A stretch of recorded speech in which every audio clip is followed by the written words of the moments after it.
Center for Spiritual Living. I'm Reverend Darren, and I am grateful you're all here in person, everyone online. It's a beautiful day out there, so, for karma, you're earning extra points today, I think.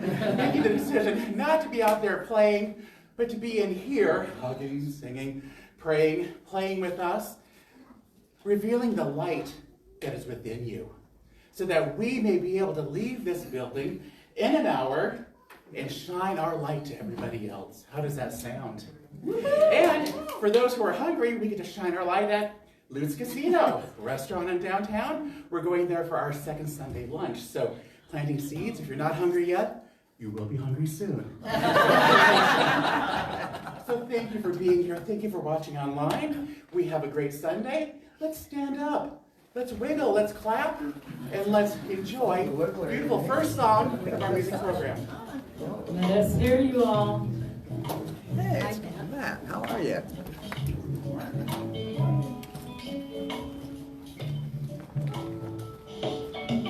Something wonderful, something wonderful is happening to me right here, right now.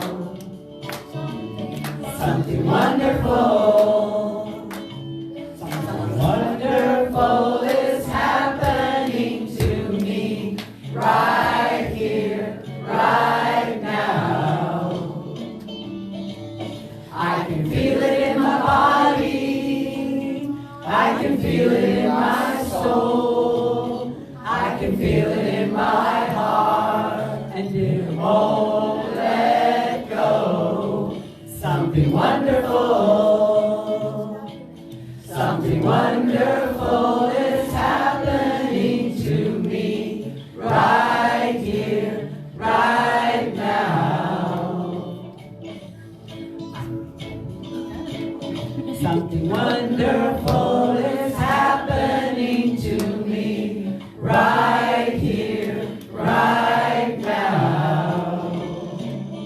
I can feel it in my body, I can feel it in my soul, I can feel it in my heart, and it won't let go. Something wonderful, something wonderful is happening to me right here, right now.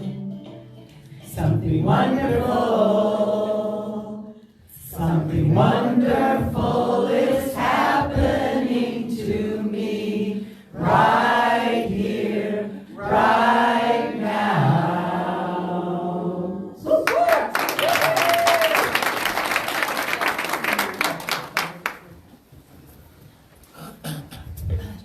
And that is how we open the mind, open the heart, and charge up that electricity that's all around us. Thank you. Good job. And to share a reading from Dr. Ernest Holmes, the founder of our organization, the founder and author of the Science of Mind textbook that inspired this movement, and 400 others around, 400 other centers around the country, around the world. We have a reading with Dr. Ernest Holmes, shared by Miss Petronella. Woo! Good morning. Good morning. Good morning. Extra good morning. Yay. I'm going to ask you guys to help me read this morning. Oh, okay. It's just for fun, because we're having fun today. Yes. Yeah. Loving that. Okay, so when I do this, you will read this. So this group. Oh. You guys are super excited. When I do this, you guys will say Self-expression. And when I do this, In this game of life. ding, ding, ding, ding. Okay, I woke up with vim and vigor this morning. So I am reading today from Living the Science of Mind, and it is page 429. Let's talk about the need for meeting situations as they come, without fear and without trying to avoid them. Every issue of life has to be met right where it is, and what is wrong must be made right.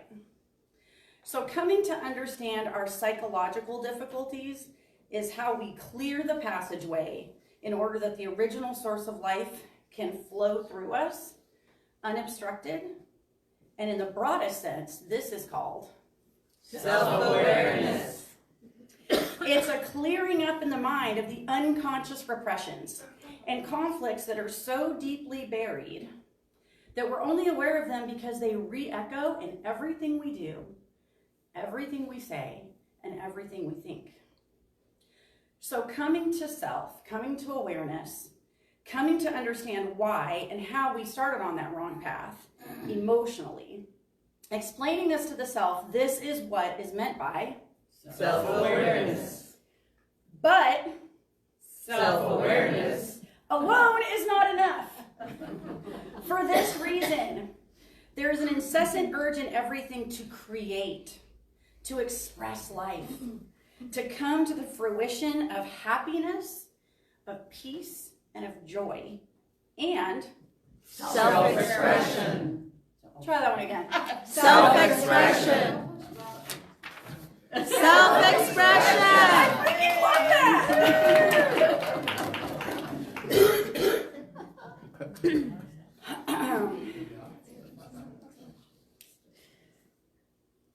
Self-awareness is not enough. It's just clearing the track for right action. Something has to be done with self-awareness. To be clear, doing something with that Self-awareness is not seeking to escape from life or to escape from living. It's actually the opposite. Because the whole purpose of our existence is to express self. We have hands and we have feet as well as our minds. And unless the hands and feet are employed together with our faculties, we will not come into complete self-expression. This is why we have our physical bodies. We must do something with our hands and our feet. Play with paint. Play with words and poetry. Play with music. Play with dance. Have a hobby. Play golf. Play pickleball. I snuck that one in there. Play and be a part of life. Self-awareness without self-expression causes the mind to be self-centered. Life is meant to be expansive. We are happy only when we have a purpose in living. We don't teach people to sit still and monotonously repeat, God is all there is, God is all there is. Sure, it's true that God is all there is, but it's also true that God is everything that is. The creative genius of the universe goes forth into action everywhere. There is no monotony in nature. Individual life is not monotony. It is self-expression. So, after we do the work of self-awareness, we must begin expressing again, engaging in the joy of living and doing it with others. Self-awareness And self-expression are partners in this game of life. and it must be played. And we acknowledge spiritual playfulness by saying, And so it is.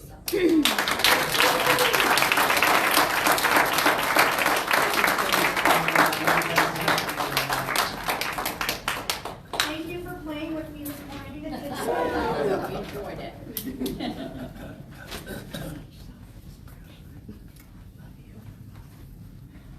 Good morning. Good morning. We perform this ceremony to promote the universal consciousness of life, which acknowledges that people of all faiths and lifestyles, all sentient beings, come from the one great universal presence, which we call spirit. Fundamental to this truth is the unifying nature of all religious thought and experience, which we honor here today. We light a candle for the Tao, honoring the universal path of harmony and equilibrium, the natural way. We light a candle for the shamanic traditions, honoring the beliefs and practices of all indigenous peoples, the way of primal spirituality. We light a candle for Hinduism, honoring the path of knowledge, action, and devotion. We light a candle for Judaism, honoring the ethical path of living by sacred law. We light a candle for all forms of Buddhism, honoring the Four Noble Truths and the path of compassion. We light a candle for all forms of Christianity, honoring the Christ consciousness as the path of love. We light a candle for all forms of Islam, honoring the path of submission to the will of God as the highest calling. We light a candle for the universalistic religion of Baha'i, honoring the path of unity and peace. We light a candle for all forms of new thought, honoring the metaphysical path of mental healing through the practice of universal spiritual principles. And as Pedro lights the light of the healing candle, please say silently out loud or put in Facebook comments the names of those you would like to hold in the healing flame of God's eternal love.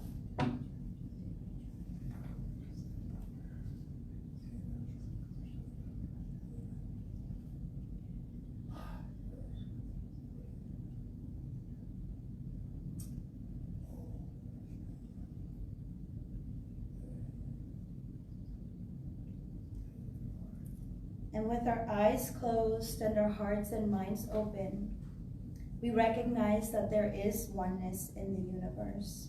And we recognize that this oneness is God.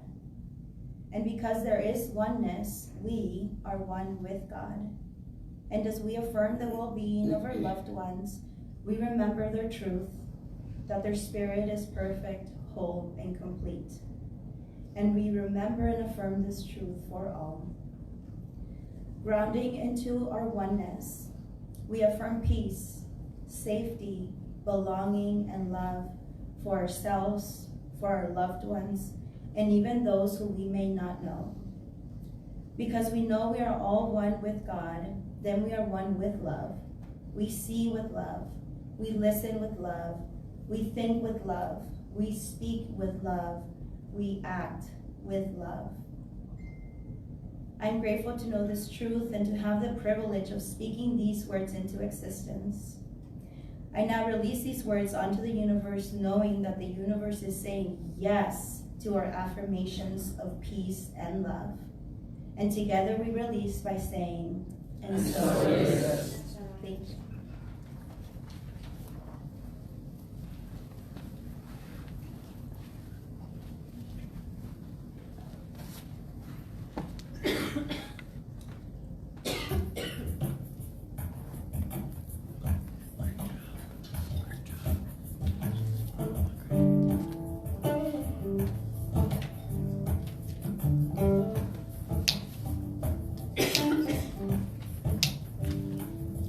In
May I walk in peace, in stillness.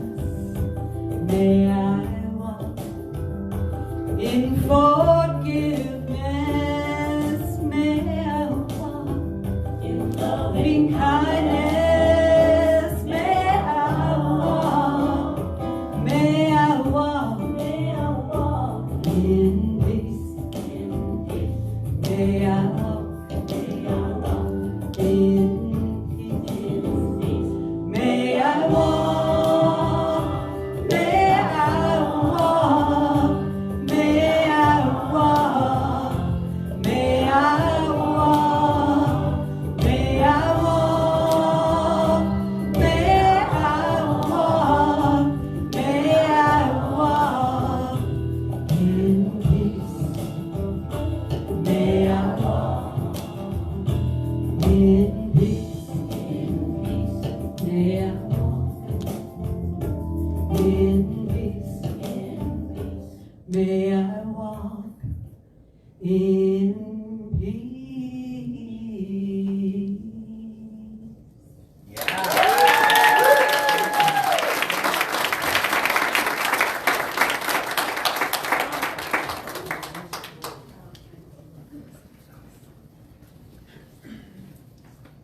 And that was beautiful. And we don't plan our talks to our music because we do not have to. Lynn and I didn't talk about that. And walking actually is a big part of our upcoming talk because a lot of you maybe saw in the news of the monks who are walking across the country for peace.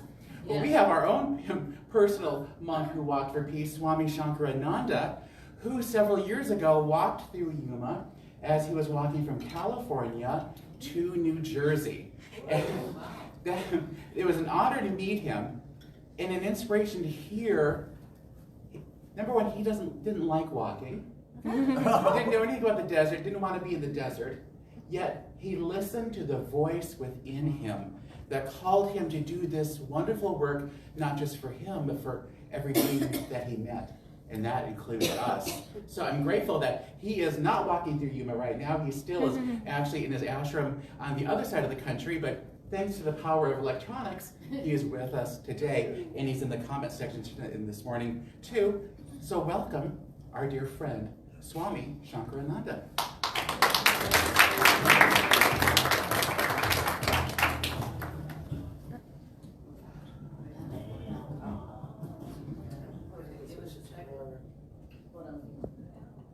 One second, guys.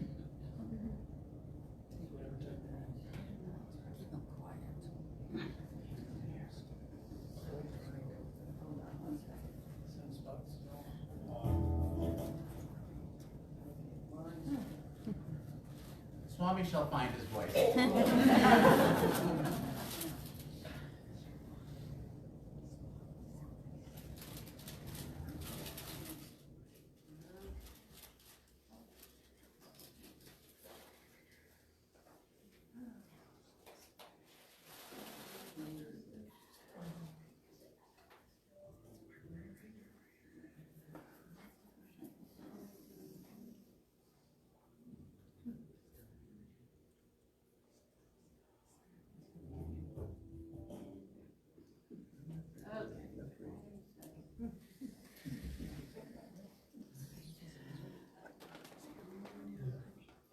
Sorry about that, guys. No, you're fine. Uncle Steve is not here. Blame it on the sunspots.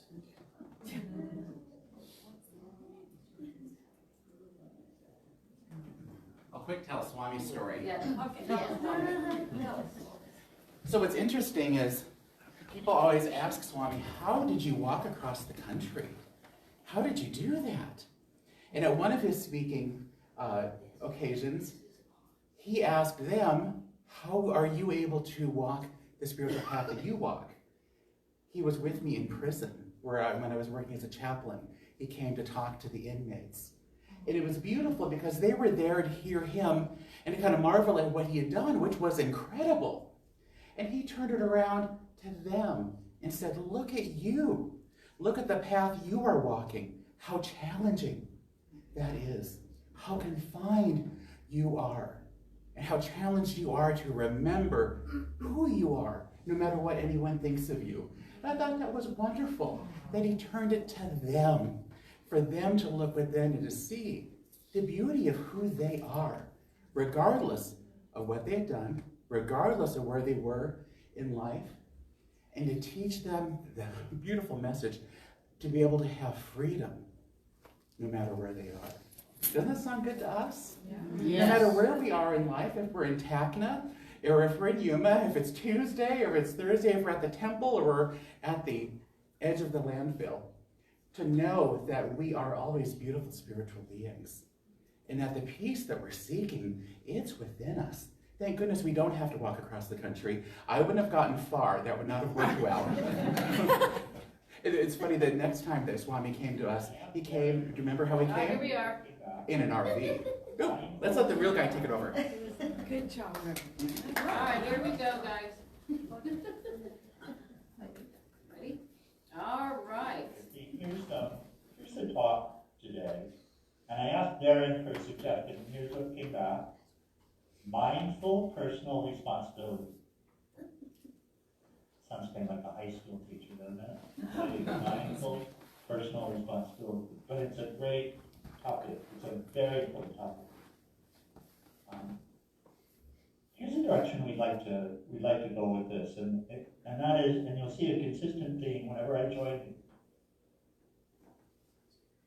First of all, what is spiritual path about? Why do you come to Center for Spiritual Living in Yuma every Sunday? And you should come every Sunday. Why do you come? You come in order to be spiritual, or do you come in order to be free? And I would hope that you would say free, because that's the purpose of spiritual path. We get bound, and I'll share with you a little story. This comes out of the Indian tradition, and you may chuckle, but I think you'll see the point. Hey, you know how it feels like we get stuck in life?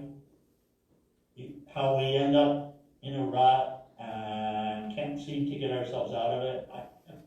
I lived this dream for a long time, and I think each of us have lived it.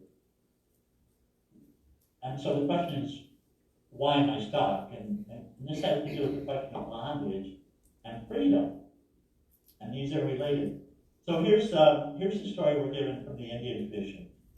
In India, monkeys are everywhere. Now, we don't see monkeys too much in the West except at the zoo.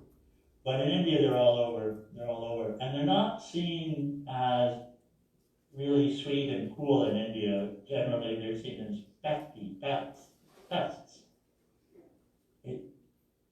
Because they get into stuff and they take stuff and they don't seem to have any personal responsibility. And so they're trapped. And the cheap way to trap a monkey, and you'll see this throughout the farming areas, the traditional monkey trap is a glass jar with a banana inside, and then the glass jar is hung on a fence post or a tree or something like that. And the way it works is, the monkey comes along, the monkey sees that banana and goes for the banana, and it puts its hand in the glass jar. And then it tries to remove the banana, and it won't come out. Did you catch it? Do you know why? And so that's the answer. Because we're holding on to stuff that we shouldn't be holding on to. This is what bondage is. We're holding on to stuff we shouldn't be holding on to. And this happens in life. Why does it happen? It happens because, unbeknownst to me, I got everything backwards. I imagine that my life is lived in the pursuit of happiness, which is all well and good. I think that's in the U.S. Constitution as well. All well and good. And yet I equate my happiness with pleasure, and I equate my unhappiness with pain. In other words, we all have pleasant experiences and painful experiences. And I get it wrong, and I'm just saying this, I get it wrong, because I imagine, I accept that my happiness is as a result of the pleasant experiences, and that my unhappiness is as a result of the painful experiences, and so I, therefore, prioritize pleasure and deprioritize pain. I say, I don't want any pain, and I want all pleasure. And I certainly did that, and you'll see in your own life. And you know, there's a question about how much I prioritize it now, and I mean for any of us, how much do I prioritize this now? Because we're all learning, and this speaks to the point that we're learning. So everyone wants to be happy, it's true, and everyone wants to be free of suffering. And yet it seems like I'm bound to suffering. And what the spiritual traditions teach us is that actually the happiness that we seek is innate. It's who you are. It's not something you get. It has nothing to do with pleasure. It has nothing to do with pleasure. This is the point. And it has nothing to do with avoidance of pain either. But in fact, it has everything to do with equanimity of mind. In fact, happiness has everything to do with the equanimity of mind. This is the teaching. Balanced mind, equanimous mind, unruffled mind. And to be honest, if we look at our lives and we see the moments where we've been happy, and I invite everyone here to take a moment now and reflect upon a moment of happiness that you've experienced. Please, you can close your eyes. Just take a moment. It's worth it. It's worth it for so many reasons. And one of them is to see why we were happy. You see, I used to imagine that my happiness had to do with that little white ball or golf ball or a hot girl or something like that, or winning a contract at work or like this. Winning the lottery. I figured I would be really happy if I won the lottery. And if anyone here knows anyone who's won the lottery, you'll have a second thought about that idea. And so that's what I imagined to be the case. And yet, if you look at that moment of happiness, you'll see something quite stark. Because then if you got it, if you've been able to bring one forward, and okay, something was happening prior. Maybe you were reading a poem. Maybe you were walking through an arboretum. Maybe you were preparing to smell a rose or something like this. Maybe you were sitting down for that concert. But then, a moment of happiness. And the question for you is, what was your mind doing during that moment of happiness? You see it? Nothing. You weren't thinking during that moment of happiness. So what all of the teachings tell us, and I know this will sound weird, and we're exploring this particular topic, and happiness, because always it should come back to happiness. Everything should come back to happiness. The issue is I imagine that if I get this, or if I'm treated a certain way, that I'll be happy, and that's the greatest falsehood. That's the greatest mistaken idea, is that if the right thing happens to me, that I'll be happy. That's a terrible error, although we all make it. And this has to do with what spiritual happiness is about. Really, happiness is related to equanimity of mind, because you yourself are the happiness that you seek.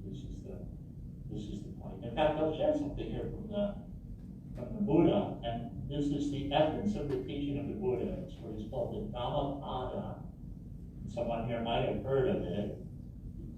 Buddha didn't write it, but Buddha taught for 40 years after his awakening.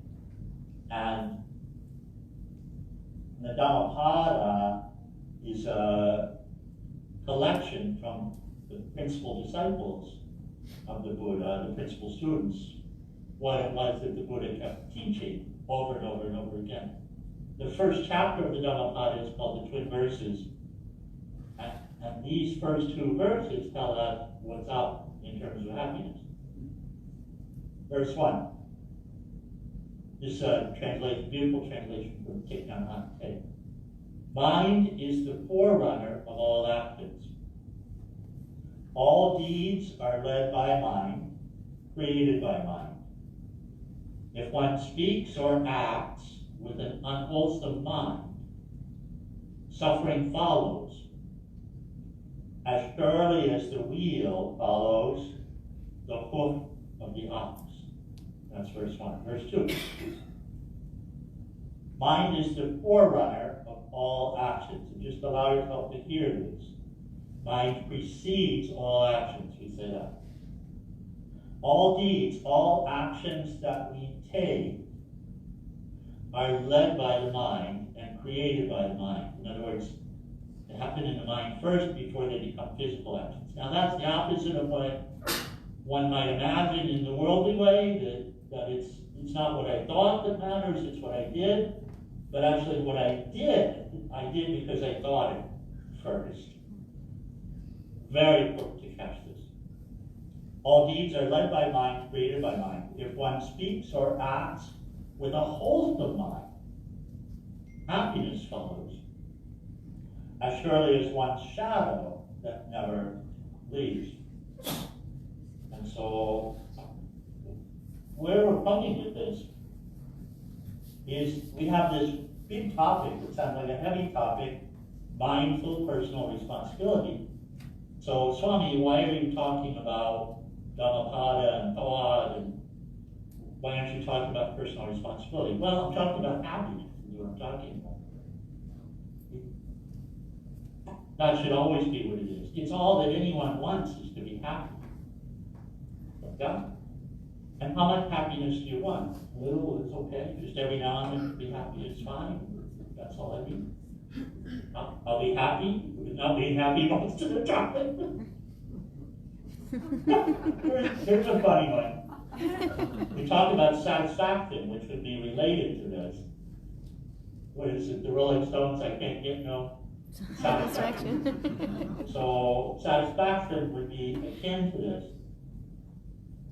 Is it satisfactory not to be satisfied? Is it okay not to be happy? Is it okay not to be satisfied? You see, it's completely unsatisfactory. And so let's say that you're happy 5% of the time. Who would say, here, I'm happy at least 5% of the time? I mean really happy. Where there's no complaint, no issue, nothing wrong. Where there's not a sense of separation, nothing is darkening your door, no shadows whatsoever. How many 5%? How many 2%? How many 1%? Yeah? Like that. Is that cool? That's good. That's enough? Right? Not enough. Here's the point. Happiness is who you are. In the sense of being happy, and I'm going to say a little bit of a different way. Buddha was asked, what did you get? Like Buddha was always happy after his awakening. He seemed to be, laughing Buddhas everywhere. He smiled. He was never ruffled or caught up or upset or angry or any of that. In fact, he would say that to be angry with someone is like trying to kill yourself by drinking poison.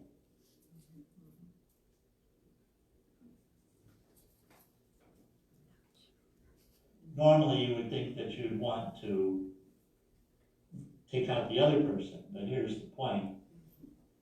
Whatever we do leaves residue in our mind. Whatever we do leaves residue in our mind. And there's two types of residue. What the yogi learns, spiritual practitioner learns, is I want the clear residue. I want the wholesome mental state. I want the accepting, loving, kind, compassionate mental state, because then I experience happiness, which is my own true nature.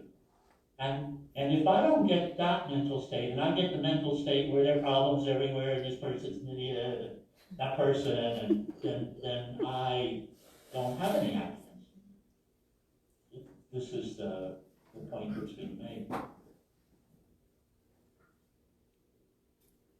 And you look around and you look at this world, and here we are, seemingly all of us talking about problems.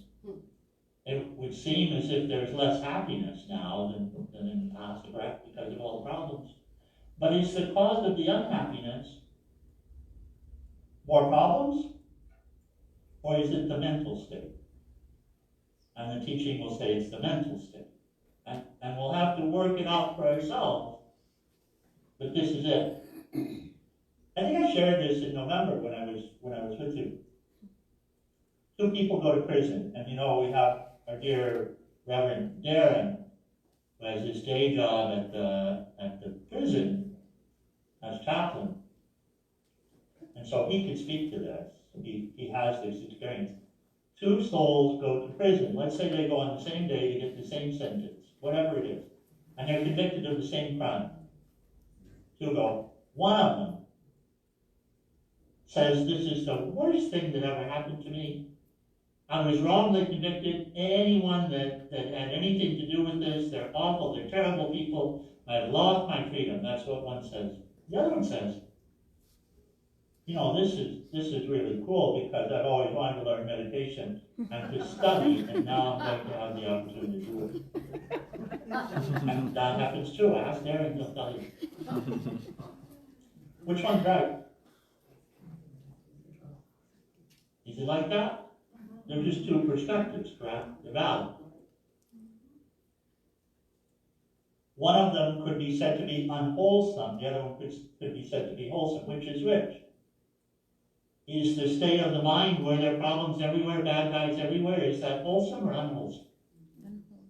And the state of mind where what another calls a problem, I see as an opportunity, wholesome or unwholesome? You see, this is the point.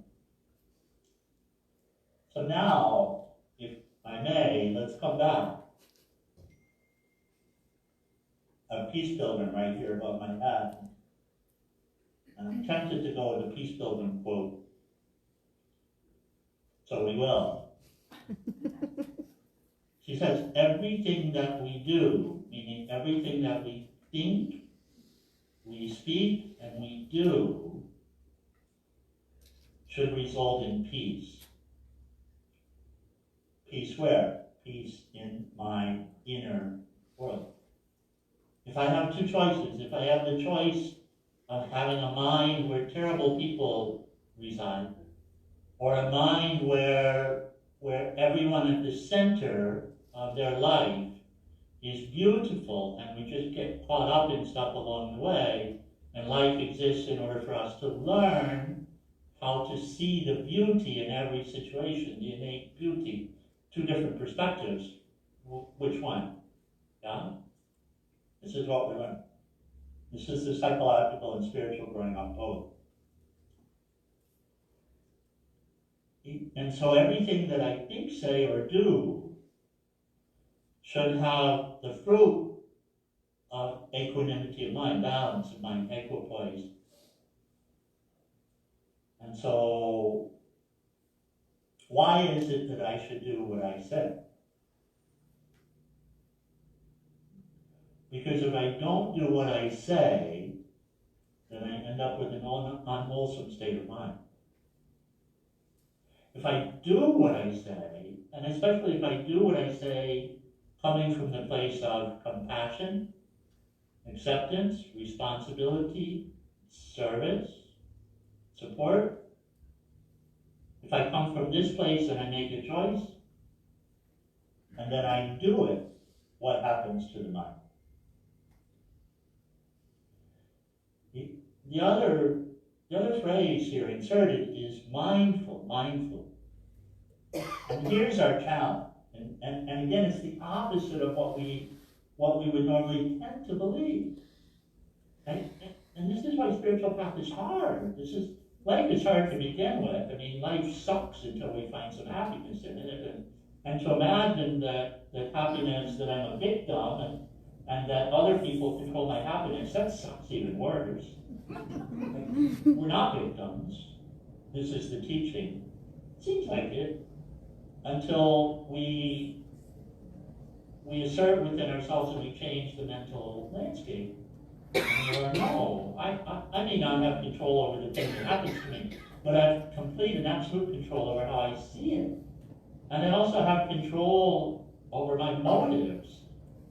And I have control over the mental process of getting to a choice. I have control over what I assert. I have control over my conscious actions. My unconscious actions, yes, but that takes a while, and that's typically where the great work is in spiritual path, is changing old habits. And anger is a habit, and fear is a habit, and hatred is a habit, and judgment is a habit. Just like drinking alcohol is a habit, or smoking dope is a habit, or seeing people in a certain way is a habit. These are all mental habits, what are called samskaras and vasanas in Sanskrit, ways of seeing. But they're also self-fulfilling prophecies in a way, because if I see in a certain way, and I don't choose to see differently, and I don't put the work in seeing differently, then it just gets worse. Look at the anger habit, look around you, look in your own life and see if you practice being angry, does the anger habit get better or worse? And so this is where we come. And it applies to everything. But I want to come very specifically to this point. The question is mindful personal responsibility. Here's the guidance. The guidance is reflect carefully upon the opportunities that are given to you, to us, in our life. What is an opportunity? An opportunity is an opportunity to learn, to grow in what direction? Happiness direction. How else could I say the direction? Away from the suffering dimension and the suffering direction. What does that look like? Away from an unwholesome mind, one that's judgmental, angry, fearful, like this, towards a wholesome mind, which is compassionate, kind, instrument of love, like this. And so consider choices that we have in this life. Where does it take me? Pleasure, pain doesn't work. Where does it take me as it relates to happiness, which is what I really want? We see something here. And then, now my actions. So now I've committed to do a thing. What if I don't do it? Hard to live with, isn't it? So it's the doing of it. Mindful because intentional. And understanding that we're hard cases, that we have, through our prior choices, fructified, solidified this mind into the formation it is today. Whatever the experience I have of fear, separation, anxiety, stress, anger, whatever it is, comes as a result of prior choices that I made. I lived in the dark then. Now I don't want to live in the dark anymore, so I want to make different choices. So here I come back to the same point. The same point is you want to be happy. Your own nature is happiness. You are that happiness that you seek. That you won't get it through pursuit of pleasure or avoidance of pain, even though there are instincts about it. It won't work. Most of us have already learned this, even though we don't like it. We still learn it. And so what's the choice? My choice is to be a sovereign. My choice is to accept the aspects of my life I don't have any control over, concerning the fair stuff. To cultivate the strength of will, the strength of choice, related to the things I do have the capacity to do, and the wisdom to recognize the difference between these two. And so we're just bringing it straight back here. Why be responsible? Why be mindful? Be mindful because you're dealing with habits, and if you're not mindful, you'll keep losing yourself to them. Why be responsible? Because it fructifies into a more and more wholesome mind. And why? Because you'll be yourself. And so, there's the high school teaching for today for all of us. I pray that it's beneficial. I would love to have lunch with you after, but I will be somewhere in Charleston, West Virginia, while you are having lunch. So please give me a rain check on that. God bless us, everyone. May you be free. Well, that's it.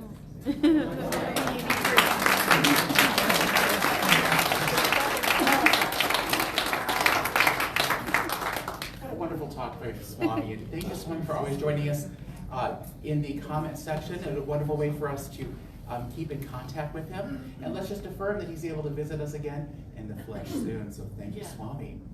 And for our special music today, we are having a wonderful treat, a music video starring Jessie Powers, who is a wonderful New Thought musician who is currently on tour, and she's swinging through Yuma for a concert on March 17th. So what better way for you to get excited about that than to hear her up on the big screen.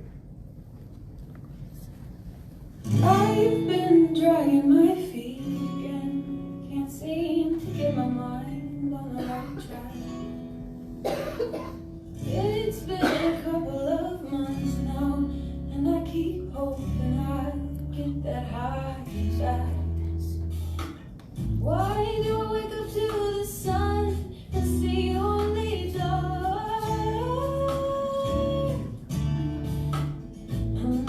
Child, let it slide. There's a little piece of heaven right before your eyes. Child, give it up. 'Cause if you keep on keeping it, you're gonna miss so much in this life. Don't you remember that clarity that you were promising you'd never forget? Where is that in your mind now? Has it been crowded out by your bitterness? Oh, you can't make people stay. You can only change yourself.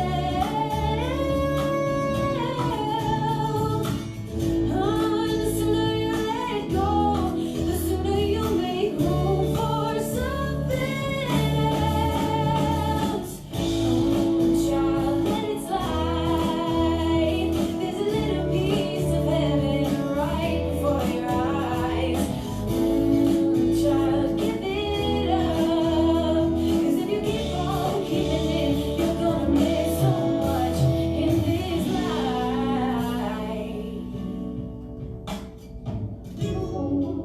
And I know it hurts. It's so much worse than you expected. Child, look around. There's no one here now. You're your only enemy. Oh, child, let it slide. There's a little piece of heaven right before your eyes. Oh, child, give it up. 'Cause if you keep on keeping it, you're gonna miss so much. Oh, if you keep on keeping it, you're gonna miss so much. Oh, if you keep on keeping it, you're gonna miss so much. Oh, if you keep on keeping it, you're gonna miss so much in this life.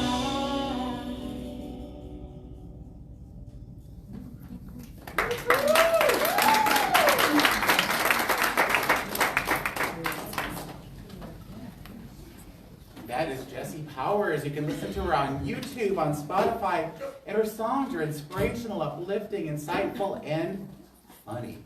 She has one, listen to it, it's called Waffles, about her idea of finding the perfect guy, that they're going to move in together, eat waffles, and stay in their pajamas all day. She is a wonderful songwriter, so thank you for that. And now is our time of offering, of sharing our blessings with the center, and knowing that it returns to us, as we're about to say, and multiplied abundantly. So let's take our mode of sharing that to our hearts, and let's say our affirmative giving blessing together. The divine love consecrates my gift.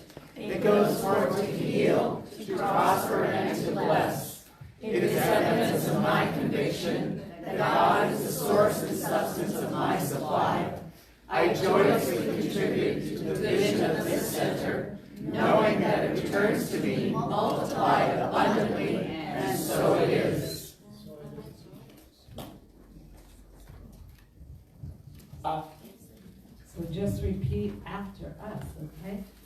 I do believe, I do believe, I will receive, I will receive, just have to know, just have to know, and then declare it to be so with an open mind, with an open mind, just a little bit of time, just a little bit of time. If it serves my highest good, it will be mine. I do believe, I do believe, I will receive, I will I receive, just have to know, just have to know, and then declare it to be so with an open mind, with an open mind, just a little bit of time, just a little bit of time. if it serves my highest good, it will be mine. If it serves my highest good, then it is mine.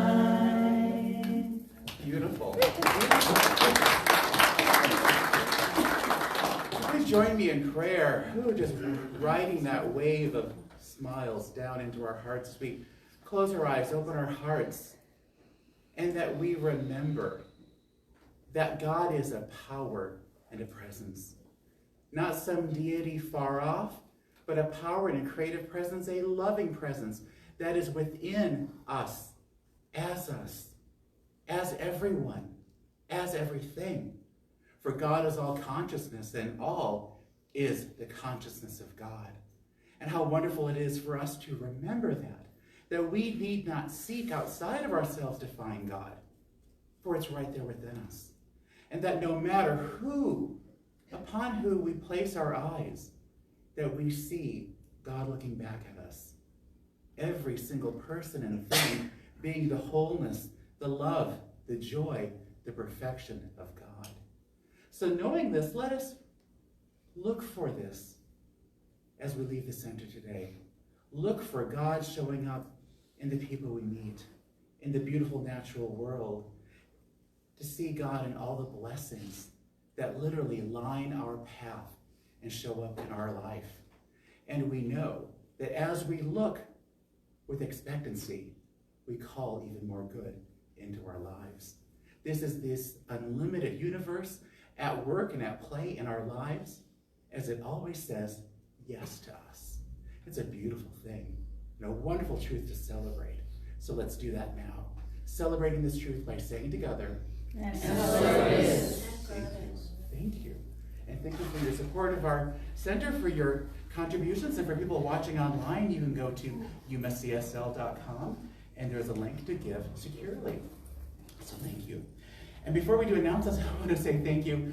I sometimes have guest speakers or a video speaker when I'm kind of busy the week before, and yesterday I traveled up north of Phoenix to say goodbye to my mentor minister, Reverend Marilyn, so I'm still kind of working on that. So, but it was beautiful, truly beautiful to be there with her family and to be part of her memorial, and we'll talk a little bit more about her next week. But the family, almost all of them, saw the video of you on the Sunday when I announced her passing, giving her that standing ovation.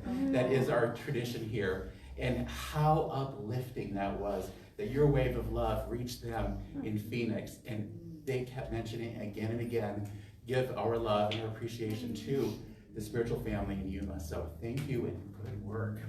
But for announcements, yeah, like I said, we are going to lunch today to Lutz Casino. It's a local favorite, and if you haven't been there, let's go. As we always have to say, it's not a casino, it's a restaurant. It is about as colorful and fun and crazy as a casino. So we will be sitting, it's nice out, so I think we'll be sitting out in the patio. They know that we're coming. Whoever gets there first, if you can kind of let them know that we're coming and set up and let them know that we're there, that'll be great. And just as another reminder that our sanctuary doors here, the two doors on the other side, well, I feel like a stewardess. I will not be giving snacks. Those are our emergency exits only, so the only time we want to use those is if something is going on and we want to spill outside, so thank you for that. And appetizers, that's next Sunday. It's a time when we bring savory snacks and we enjoy them after the service out in the family room. Good time to come together and spend some time together. And then, of course, the next Sunday is our board meeting, always on the third Sunday of every month. So join us for that. It's open for everyone who cares about this center to come and to see how we apply our teaching in bringing forth the next chapters of our beautiful spiritual organization. And then again, Jessie Powers, wasn't she great? She has such a powerful voice.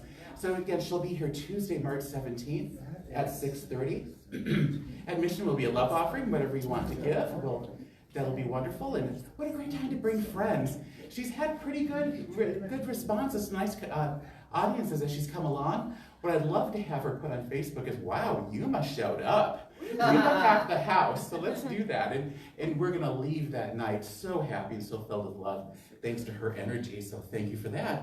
And save the date for our spring equinox celebration, which will be March 19th. It's technically the day before, or we can stay late over midnight, and it will be that day. It'll be during our regular time for Thursday meditation at 6:30. But what's nice is we're going to be outside, under the stars, under the sky, out in that beautiful breeze. And Shy Soul, one of our members who we just love, will be there leading us through that, through chant, through song, through prayer, through meditation, and all with a spring theme. And she's inviting us to bring flowers. Bring flowers. And she has an experience and something she'll be creating with that. So again, on March 19th, our spring equinox celebration. And the chili cook-off. Who's hungry? Man, that was fun last year. The chili was so much good. Everyone had such a good time. So I'm saying this to you to plant seeds, to pull out that wonderful chili recipe. I'm never too much for cooking and maybe cooking competitions. And last year, I'm like, oh, that's nothing I would do. And then I found a recipe for mole-inspired chili. And I made noises when I ate that. I'm like, this is award-winning stuff. So not that I'm lobbying for a prize, but I'm gonna do it this year. And I hope you do too. That'll be fun, and that'll be our 5th Sunday of the month, which is always a fun time to throw in extra events. So if you have any questions, she's not here this morning, but ask Michelle, our kitchen goddess, and she can help you. And that's what's coming up. And I'm grateful that you're a part of it. I'm grateful for everyone watching online. We connect with so many people around the country, around the world, and it's always that bridge of love that brings us together. And again, thank you for Swami, for his love and his guidance today. And so let's end our service as we always do, in our tradition, to stand up, to make a circle, and to sing the peace song with the words up on the screen.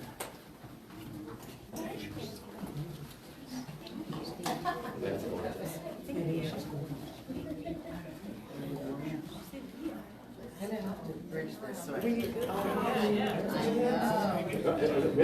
Probably shouldn't. You just started, we're gonna have to finish this. Let there be peace on earth, and let it begin with me. Let there be peace on earth, the peace that was meant to be. With God as our power, united all are we. Let us walk with each other in perfect harmony. Let peace begin with me. Let this be the moment now. With every step I take, let this be my joyous vow. To take each moment and live each moment in peace eternally. Let there be peace on earth, and let it begin with me. Repeat after me, please. Something wonderful is happening in my life right now. Something wonderful is happening in my life right now. I know it. I know it. I believe it. I believe it. I feel it. I feel it. I accept it. I accept it.